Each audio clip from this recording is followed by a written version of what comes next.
नमस्कार, सी न्यूज भारत में आप सभी का स्वागत है। इस वक्त मैं आपके साथ ऋचा सिंह। वक्त हो चुका है न्यूज बुलेटिन का। शुरुआत करेंगे अमेठी से, जहां चर्चित अंकित कश्यप हत्याकांड में पुलिस ने त्वरित कार्रवाई करते हुए 10 घंटे के भीतर मुख्य आरोपी सुकई यादव को पुलिस मुठभेड़ के बाद गिरफ्तार कर लिया है। साथ ही बात होगी बैतूल की, जहां ग्राम पुसली में हुए सनसनीखेज हत्याकांड का पुलिस ने खुलासा कर दिया है। ऐसी तमाम खबरों पर करेंगे विस्तार से चर्चा। खबर अमेठी से है, जहां गौरीगंज में चर्चित अंकित कश्यप हत्याकांड में अमेठी पुलिस ने त्वरित कार्रवाई करते हुए 10 घंटे के भीतर मुख्य आरोपी सुकई यादव को पुलिस मुठभेड़ के बाद गिरफ्तार कर लिया। मुठभेड़ के दौरान आरोपी के पैर में गोली लगी। पुलिस ने हत्या में शामिल रामसुंदर यादव, सरिता यादव और रंजना यादव को भी गिरफ्तार किया है। पुलिस के अनुसार अंकित कश्यप की हत्या धारदार हथियार से की गई थी। मामले में स्वाट और सर्विलांस टीम की मदद से कार्रवाई करते हुए आरोपियों के पास से हत्या में प्रयुक्त चाकू, तमंचा, कारतूस और खोखा बरामद किया गया है। पुलिस ने सभी आरोपियों के खिलाफ आगे की कानूनी कार्रवाई शुरू कर दी है। अमेठी से सी न्यूज संवाददाता शैलेंद्र प्रताप सिंह की रिपोर्ट। प्रधानमंत्री फसल बीमा और आपदा राहत राशि की मांग को लेकर भारतीय किसान संघ का बकानी तहसील मुख्यालय पर चल रहा अनिश्चितकालीन धरना 5वें दिन भी जारी रहा।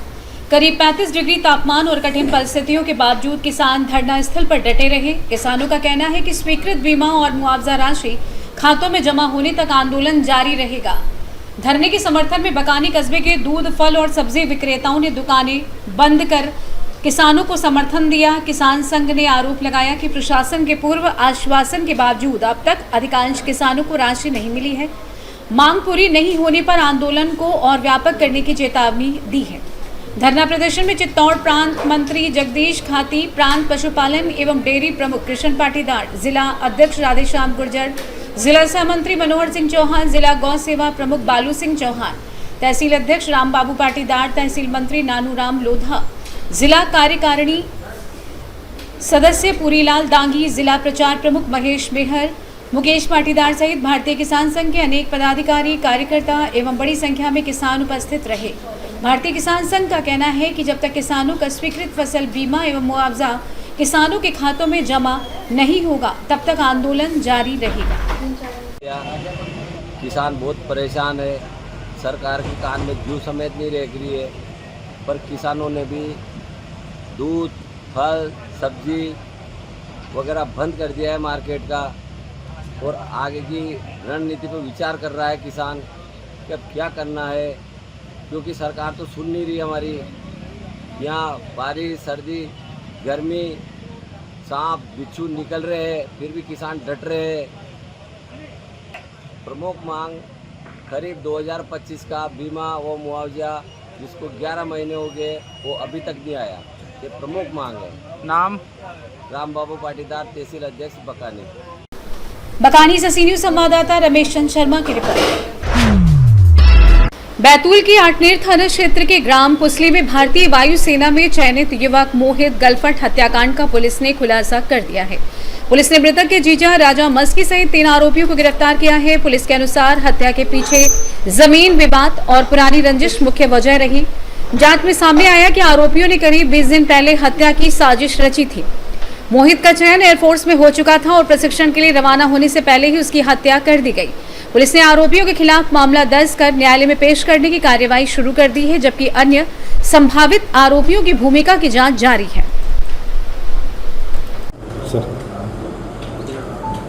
आठनेर थाना क्षेत्र में पुसली गांव में मोहित गलफट का 25 तारीख को गुमशुदा हुआ था। पुलिस ने एफआईआर की थी और 26 तारीख को डेड बॉडी मिली थी।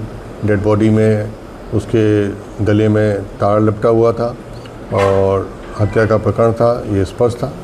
पुलिस ने इस प्रकरण में 3 आरोपियों को गिरफ्तार कर लिया है।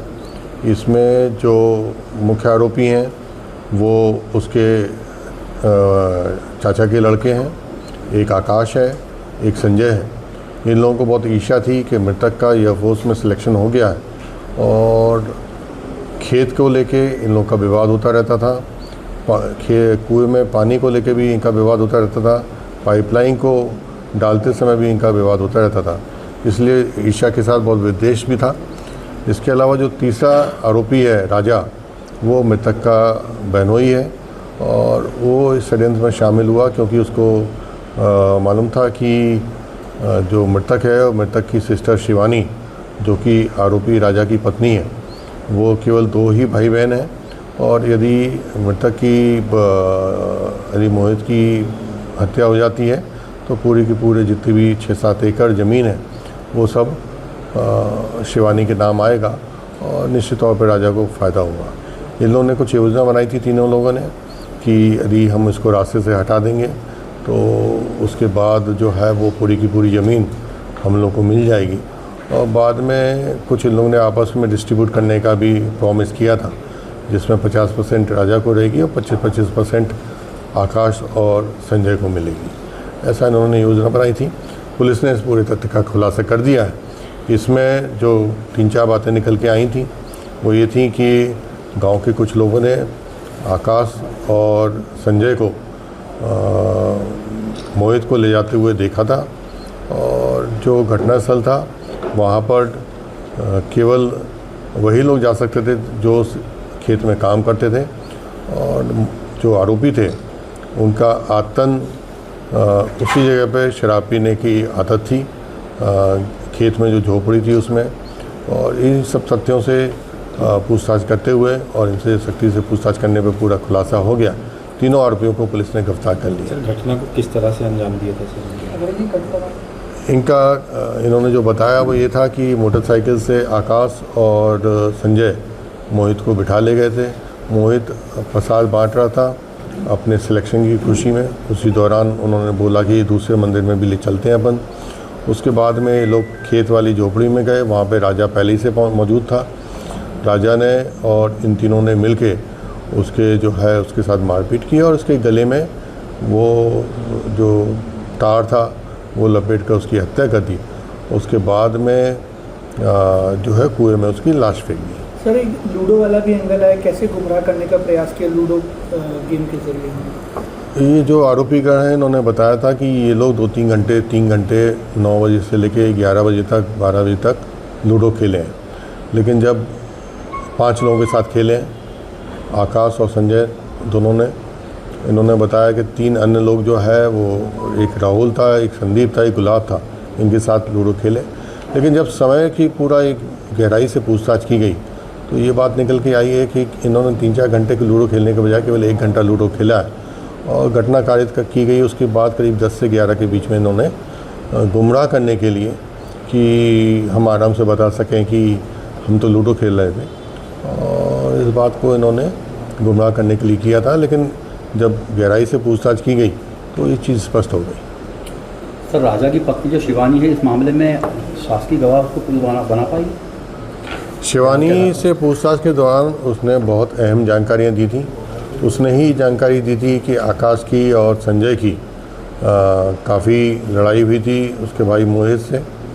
उसने और भी ये जानकारी दी थी कि घटना के समय चूँकि उसका घर और आकाश संजय का घर पास पास है तो वो लोग संदिग्ध स्थिति में देखे गए थे, मोटरसाइकिल से आए थे कहीं से और परेशान से थे कुछ समय के लिए। उसको निश्चित तौर पे, पर चूँकि उसका पति को पे भी उसने शंका जाहिर की थी राजा पे। उसका कहना था कि राजा का भी जो है वो शराब पीने का और उस ढंग का आदी था, तो उसने अहम जानकारियाँ दी थी और उसको भी माननीय न्यायालय के समक्ष में जो है वो कथन उनके भी पेश किए जाएंगे। बैतूल से सीनियर संवाददाता संदीप की रिपोर्ट। मुल्ताई में पत्रकार एवं AIM विधानसभा अध्यक्ष अल्ताफ अहमद ने सूर्य नारायण सरोवर में चल रहे निर्माण कार्य में अनियमितता और घटिया गुणवत्ता का आरोप लगाते हुए पुलिस और नगरपालिका प्रशासन को ज्ञापन सौंपा है। उन्होंने आरोप लगाया है कि कवरेज के दौरान ठेकेदार दिनेश सरोदे और उनके साथियों ने अभद्र व्यवहार, गाली गलौज और धमकी दी। उन्होंने पुलिस से कार्रवाई और नगरपालिका से निर्माण कार्य की तकनीकी जांच, भुगतान विवरण सार्वजनिक कर दी तथा दोषियों पर कार्रवाई की मांग की है। अल्ताफ अहमद ने कहा है कि उचित कार्रवाई नहीं होने पर वे उच्च अधिकारियों से शिकायत और आंदोलन करेंगे। मेरा नाम अल्ताफ है, मैं पेशे से पत्रकार भी हूँ। MIM पार्टी से विधानसभा अध्यक्ष के पद पर भी हूँ और नेहरू वार्ड से पूर्व पार्षद प्रत्याशी भी रह चुका हूँ। जैसे कि अभी सूर्यनारायण सरोवर का जो निर्माण कार्य हो रहा है उसको देखने के लिए आज मैं सूर्यनारायण सरोवर के पास में गया कि मैंने आज कैसा कार्य हो रहा है, किस प्रकार कार्य हो रहा है, क्योंकि वो मेरी जिम्मेदारी बनती है। क्योंकि मैंने इससे पहले नेहरू वार्ड का चुनाव लड़ चुका हूँ और वहाँ के मैं नेहरू वार्ड का ही निवासी हूँ। तो उस कार्य को देखने गया तो वहाँ पर जो ठेकेदार था, सरोदे नामक ठेकेदार, वो अचानक ही हावी हो गया और कहने लगा कि ये रास्ते से अब आया, आप दोबारा आना मत। और माँ बहन की गंदी गंदी गाली देने लगा और जातिगत भी गाली देने लगा मेरे को, और कहने लगा कि अब आएगा तो पैर तोड़कर डैम के अंदर डाल दूंगा। तो इस संबंध में आज हम मुल्ताई थाना प्रभारी महोदय के पास में आए थे कार्रवाई के संबंध में। अब आप क्या चाहते हैं? बस कार्रवाई चाहते हैं कि अगर मेरे जैसे व्यक्ति को, अगर वो ठेकेदार अगर ऐसी बात कर रहा है तो मेरा वार्ड है और मेरे वार्ड से मेरे वार्ड वासियों का लगातार आना जाना है वहाँ से, और वो रास्ता कोई हाथ से थोड़ी यूज़ कर रहे हैं वार्ड वासी, वो तो कई सालों से वार्ड वासी वो रास्ता यूज़ कर रहे हैं। अगर ऐसा अगर बोलते रहेगा वो, अगर मेरे को बोल दिया, कोई भी मेरे वार्ड वाले को तो मार सकता है वो किसी को भी, और धमकी देता है कि झूठे प्रकरण में फंसा दूंगा और ये कर दूंगा और वो कर दूंगा। इसी संबंध में आज हम थाना महोदय के पास में आए थे। बैतूल से सीनियर संवाददाता संदीप वाइकर की रिपोर्ट। जनपद पंचायत जुन्नारदेव की सभाकक्ष में नागद्वारी मेले की तैयारियों को लेकर प्रशासनिक बैठक आयोजित की गई। बैठक की अध्यक्षता एसडीएम राजनंदिनी सिंह ने की, जिसमें विभागों के अधिकारियों को आवश्यक दिशा निर्देश दिए गए। नागद्वारी मेला इस वर्ष 7 अगस्त से शुरू होकर 18 अगस्त तक संचालित किया जाएगा। सतपुड़ा की दुर्गम पहाड़ियों में स्थित नागद्वारी तीर्थस्थल पर भारी बारिश के बीच बड़ी संख्या में श्रद्धालु पहुंचते हैं। मेले के दौरान सुरक्षा, स्वास्थ्य, स्वच्छता और अन्य व्यवस्थाओं को लेकर प्रशासन विशेष निगरानी रखेगा। अधिकारियों को श्रद्धालुओं की सुविधा और किसी भी आपात स्थिति से निपटने के लिए तैयार रहने के निर्देश दिए गए। इस बैठक में विशेष रूप से एसडीएम राजनंदिनी सिंह, एसडीओपी सोनम पाटिल, नगर निरीक्षक जे मसराम, अध्यक्ष सविता बोसम, कार्यपालन अधिकारी रश्मि चौहान, शिक्षा विभाग, स्वास्थ्य विभाग, जनपद पंचायत जुन्नारदेव, अधिकारी सचिव एवं समस्त शासकीय विभाग के पदाधिकारी कर्मचारियों की उपस्थिति में नागद्वारी मेले की सुरक्षा व्यवस्था, साफ सफाई को लेकर प्रशासन की बैठक संपन्न हुई। जुन्नारदेव छिंदवाड़ा से कैमरा पर्सन शानू के साथ सीनियर संवाददाता वीरेंद्र अग्रवाल की रिपोर्ट। अहमदाबाद सेंट्रल जेल में पॉस्को अधिनियम के तहत दर्ज मामले में 20 वर्ष की सजा काट रहा एक सजायाफ्ता कैदी पैरोल पर रिहा किया गया था। पैरोल की अवधि समाप्त होने के बावजूद वो निर्धारित समय पर जेल में वापस उपस्थित नहीं हुआ, जिसके बाद उसे पैरोल जम घोषित कर दिया गया। आरोपी की तलाश के दौरान गांधीनगर LCB 2 को गुप्त सूचना मिली कि वो कलोल तालुका के पानसर गांव क्षेत्र में छिपा हुआ है। सूचना के आधार पर पुलिस टीम ने छापेमारी कर पैरोल जम करने वाले कैदी को गिरफ्तार कर लिया। गिरफ्तार किए गए कैदी के खिलाफ आवश्यक कानूनी कार्रवाई की गई है। आगे की कार्रवाई के लिए उसे संबंधित प्राधिकरण को सौंपा गया है। गुजरात गांधीनगर से सीनियर संवाददाता अमित पटेल की रिपोर्ट। हमीरपुर में सड़क दुर्घटनाओं पर रोक लगाने और यातायात व्यवस्था को बेहतर बनाने के लिए ट्रैफिक पुलिस को 2 आधुनिक इंटरसेप्टर बाइक उपलब्ध कराई गई हैं। ये बाइक स्पीड रडार गन समेत अत्याधुनिक तकनीक से लैस है, जिनकी मदद से नेशनल हाईवे पर तेज रफ्तार वाहनों पर कार्रवाई करने में आसानी होगी। पुलिस अधीक्षक मृगांक शेखर पाठक ने फायर ब्रिगेड ऑफिस से हरी झंडी दिखाकर दोनों बाइकों को रवाना किया। इन आधुनिक बाइकों के मिलने से ट्रैफिक पुलिस को जाम खुलवाने, यातायात नियंत्रण और नियमों का उल्लंघन करने वाले वाहन चालकों पर कार्रवाई करने में मदद मिलेगी। हमीरपुर से सीनियर संवाददाता ब्रिजेश की रिपोर्ट। कोच में भारी बारिश के बीच तहसील क्षेत्र के जुझारपुरा से हिंगुटा ग्राम तक करीब 5 किलोमीटर जर्जर सड़क के निर्माण की मांग को लेकर सैकड़ों ग्रामीणों ने उपजिलाधिकारी कोच को ज्ञापन सौंपा। ग्रामीणों ने सड़क की खराब स्थिति से हो रही परेशानियों को जल्द दूर कराने की मांग की। इस दौरान अपना दल एस के नेता ओंकार ठाकुर भी ग्रामीणों के साथ मौजूद रहे। उन्होंने कहा कि क्षेत्र के 5 गाँव की समस्या के समाधान के लिए हर संभव प्रयास किया जाएगा।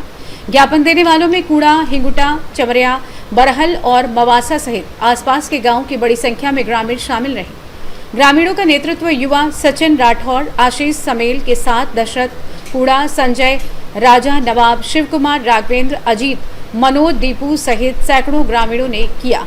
करना पड़ा, रोड पर आना पड़ा और रोड की मांग कर रहे हैं आप। किस पार्टी से आप? जी, यहाँ मैं पार्टी की बात नहीं करूँगा, क्योंकि मैं एक जनता का सेवक हूँ, ओंकार सिंह ठाकुर। और इससे आप एक गांव वालों की पीड़ा का अंदेशा लगा लीजिए कि 1 घंटे से बारिश हो रही है। हमारे सारे गांव वाले इतनी बारिश में भीगते हुए सब यहाँ खड़े हैं। यहाँ युवा भी हैं, मातृशक्तियाँ भी हैं, हमारे बुजुर्ग भी हैं। तो उस गाँव की हालत इतनी जर्जर है कि वहाँ बता रहे थे अभी कुछ दिनों पहले खाद लेके लोग गए, वहाँ रिक्शा पलट गया। एक बार बता रहे थे कि कोई किसी की बच्ची बीमार हो गई थी, उस रोड से नहीं जाते, मतलब जाते जाते कंडीशन ये हुई उसकी बाइक गिर गई, उसको और ज़्यादा चोटें लग गई। बहुत सारी समस्याएं ऐसी हैं क्योंकि वो 7 किलोमीटर का रोड है। और ये जो हम लोग यहाँ खड़े हैं, ये सारे व्यक्ति किसी न किसी दल में है, लेकिन आज जो खड़े हैं कोई किसी दल में नहीं है। ये केवल एक जन सेवा का, जन भावना का, जनहित का मुद्दा है, इसलिए हम लोग यहाँ आए हैं। इसमें कोई राजनीतिकरण नहीं है, यहाँ केवल गांव वालों के लिए। आप देख रहे हैं यहाँ जो हमारे युवा साथी हैं, सचिन राठौर जी हैं, विजय जी हैं, काफ़ी लोग यहाँ, बहुत आप कूड़ा, हिंगटा, बरहल, चमरौआ, मवासा, इतने सारे गाँवों के लोग यहाँ पे। नहीं, आश्वासन SDM साहब ने कहा है, मंडी समिति हमारे अंडर में आती है, हम बात करेंगे। इससे पहले भी हम लोगों ने नहर विभाग के अधिकारियों से बात करी, उन्होंने बताया भैया 3.5 किलोमीटर का एरिया हमारे अंडर में आता है, लेकिन चूंकि पूरी रोड जो मंडी समिति की है, जब वो हमें हैंड ओवर करेगी तब हम बनाएंगे। PWD स्पष्ट मना कर दिया है शायद एक IAS के माध्यम से, ये रोड हमारे उसमें नहीं आती है। कुल मिला के 3 विभागों को पेच फंसा है और उसमें मर रहे हम सब ग्रामीण, हम सारे लोग जो हैं। निवेदन इतना है आप सभी के माध्यम से ये बात ऊपर तक पहुँचाएं कि वो रोड, और भी ऐसी रोडें हैं, लेकिन प्राथमिकता में ये रोड पहले है, इसके बाद बहुत सारी खराब सड़कें हैं। और जनहित के लिए चाहे बारिश हो चाहे तूफान हो, हम लोग सब लोग खड़े हैं। मतलब ये रोड प्रदर्शन कर रहे हो? मेरा नाम सचिन कुमार राठौर है, मैं ग्राम कुंगड़ा का निवासी हूँ। मैं पिछले 1.5 साल से प्रशासन को ऑनलाइन माध्यम से काफ़ी शिकायत कर चुका हूँ कि हमारे रोड की, मतलब गांव की जो सड़क है जो बहुत ही जर्जर अवस्था में है, कृपया उसका सुधार किया जाए। लेकिन कोई मतलब ये रोड की जिम्मेदारी कोई विभाग नहीं ले रहा है, ना नहर विभाग ले रहा है, ना मंडी परिषद ले रही है, ना लोक निर्माण विभाग ले रही है। मतलब इस रोड से कम 15 से 20 हज़ार लोग डेली पहुँच आते हैं, कुंगड़ा के, हिंगटा के, बरल, चमरौआ, मवासा, कुटेला, काफ़ी लोग मतलब इस रोड से जुड़ते हैं। हमारी प्रशासन ही आखिरी उम्मीद है, हम ये चाहते हैं हमारे इस बात को अमल किया जाए। कब से खराब पड़ी? ये हमारे 15 साल हो गए उस संभाले, जब से ये रोड नहीं बना। अगर आपको विश्वास नहीं है तो हमारे गांव में ग्राउंड रिपोर्ट भी किसी जनप्रतिनिधि से इस मामले में बात हुई और उन्होंने, देखो हमें रोड चाहिए, हमें, मेरी बात बहुत सारे जनप्रतिनिधियों से हुई है, सबने ये आश्वासन दिया है, हम आपकी बात डायरी में नोट किए हैं। मतलब आपकी बात, मतलब ये 6 गाँव के लोगों की बात नहीं, आपकी बात हम डायरी में नोट किए हैं और इससे हम देख लेंगे, मतलब हम काम करवाएंगे। अभी हमारा ये निवेदन है प्रशासन से, हमारे मुख्यमंत्री 1200 करोड़ रुपए जो देके गए हैं उसमें से हमारी 7 किलोमीटर की रोड बनाई जाए। हमारे विद्यार्थियों को और जो हमारे लोग हैं, किसान भाई हैं, जो खाद नहीं ला पाते हैं, रिक्शे पलट जाते हैं उस पर, मतलब सेठ बद्री प्रसाद कॉलेज पड़ता है, ठीक है, उधर हॉस्पिटल भी है, ना तो एम्बुलेंस निकल पाती है। मतलब कुछ काम नहीं हो पा रहा है इस रोड की वजह से। और कम से कम मेरे पास सारे प्रूफ हैं, जन सुनवाई की आख्या है। लेकिन मैं किसी जनप्रतिनिधि का नाम नहीं खोल रहा हूँ, मुझे राजनीति नहीं करनी है, मेरे साथ सारे प्रूफ हैं, मेरे पास सारी, मतलब जो जनप्रतिनिधि हैं उनकी रिकॉर्डिंग है, मैंने सबको भेजी है, मतलब सबको। प्रशासन की ओर से आपने शिकायत की, आप बता रहे हैं क्या कोई इस पर ठोस कदम उठाए गए हैं? नहीं। जालौन से सीनियर संवाददाता जितेंद्र कुशवाहा की रिपोर्ट। झांसी के विकासखंड बंगरा के ग्राम संतपुरा स्थित प्राथमिक एवं उच्च प्राथमिक विद्यालय की बदहाल स्थिति से बच्चों की पढ़ाई प्रभावित हो रही है। विद्यालय में कक्षा 1 से 8 तक कुल 141 छात्र छात्राएं पंजीकृत हैं, लेकिन पर्याप्त कमरों और मूलभूत सुविधाओं के अभाव में कई कक्षाएं एक ही कमरे में संचालित की जा रही हैं। ग्रामीणों का आरोप है कि जर्जर भवन को निष्प्रयोज्य घोषित किए जाने के बाद भी नए भवन का निर्माण नहीं हो सका है, जिसके कारण बच्चों को खुले में बैठकर पढ़ाई करनी पड़ रही है। बरसात के मौसम में खुले परिसर में सांप और जहरीले जीव जंतुओं का खतरा भी बना रहता है। ग्रामीणों ने शिक्षा विभाग से जल्द नए भवन निर्माण की मांग की है। प्रधानाध्यापक महेंद्र सिंह कुशवाहा ने बताया कि पुराने भवन को ध्वस्त करने की प्रक्रिया पूरी हो चुकी है और नए भवन के निर्माण के बाद समस्या का समाधान हो जाएगा। क्या नाम है आपका? हमारा नाम पुष्पेंद्र कुशवाहा, संतपुरा। क्या समस्या है स्कूल क्षतिग्रस्त हो गया है, बच्चों कभी भी गिर सकता है, बच्चे दब सकते हैं, इसलिए सरकार से मांग है कि नया स्कूल बनवाया जाए। आप अंदर दिखा सकते हो कैसा है? हाँ, अंदर आके आप देख सकते हो। चलो।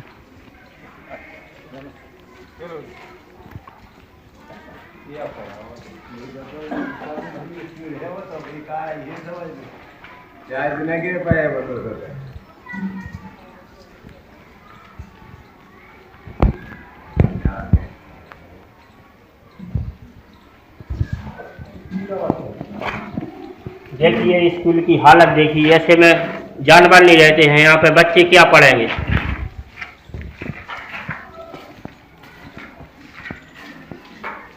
पूरा जय हो चुका है, पूरे पक्का देने लगा है, इसमें पक्के कहते हैं टपकता है, बच्चे बैठते थे भी नहीं, डर के मारे बाहर रहते हैं। आपका क्या नाम है? मनोहर। क्या दिक्कत है स्कूल में? स्कूल खराब होगा, गिर भी सकत कब हूँ। बच्चे यहाँ पे कब से नहीं आ पा रहे स्कूल में? बच्चे कम से कम 1 साल हो गए। और अभी किसी अधिकारी को दिया कुछ? एन दो, कोई सुनाई नहीं कर रहा। झांसी से सीयू संवाददाता अंकित साहू की रिपोर्ट। चेतीखेड़ा डैम से विस्थापित किसान मजदूरों की समस्याओं को लेकर किसान संघ जिला अध्यक्ष नरेंद्र सिंह चौधरी के नेतृत्व में कलेक्टर को एडीएम के माध्यम से पत्र सौंपा गया। उन्होंने बताया कि चेतीखेड़ा, सिसपुरा, दगपुरा और सेवापुर गांव के विस्थापितों को जो जमीन आवंटित की जा रही है वो नेशनल पार्क से लगी हुई और अनउपजाऊ है, जिससे उनके सामने आजीविका चलाने की समस्या उत्पन्न हो सकती है। किसान संघ ने मांग की है कि विस्थापितों को जयपुरा, छिमछिम, चांदपुरा, रामपुरा, बेरी, बालाजी, पिपरवा, भंवरपुर या जिले में किसी अन्य उपयुक्त स्थान पर ऐसी भूमि दी जाए जहां से वे बेहतर तरीके से जीवन यापन कर सकें। इसके साथ ही निवास मवेशियों के लिए स्थान, प्रत्येक विस्थापित परिवार को 2 हेक्टेयर कृषि भूमि और वयस्क पुत्रों को अलग परिवार मानते हुए भूमि आवंटन की भी मांग रखी गई। संगठन ने प्रशासन से विस्थापितों की समस्याओं का शीघ्र समाधान करने की अपील की है। इस अवसर पर मूलचंद मीणा, भीम सिंह जाट, लाखन सिंह यादव, पूर्व सरपंच किश्नू, आदिवासी राम सिंह, हल्के पटेल, काशीराम, गंगाराम, सियाराम, रामदयाल एवं बड़ी संख्या में ग्रामवासी उपस्थित थे। शिवपुरा से सीनियर संवाददाता राम मिलन की रिपोर्ट। फिलहाल के लिए इस खास बुलेटिन में बस इतना ही। देश दुनिया की तमाम बड़ी खबरों को जानने के लिए जुड़े रहिए सी न्यूज़ भारत के साथ। हर खबर आपके साथ, आपके हाथ।